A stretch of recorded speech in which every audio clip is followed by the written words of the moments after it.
Materials needed. Number 1, lettuce. Number 2, cucumbers. Number 3, tomatoes. Number 4, cooked chicken. Number 5, a knife. Number 6, a fork. Number 7, water. Number 8, dressing. And number 9, peppers. 1. First, you wash your lettuce and then put it in a bowl. Number 2, then you cut the cucumber and put it in the bowl.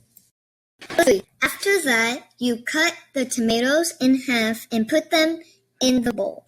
Number 4, you slice the cooked chicken and put it in the bowl. Number 5, cut the pepper and put it in the bowl. Number 6, put the dressing on top of everything in the bowl. Number 7, get a fork and mix. Number 8, finally, when you're finished mixing your salad, you are done. Enjoy!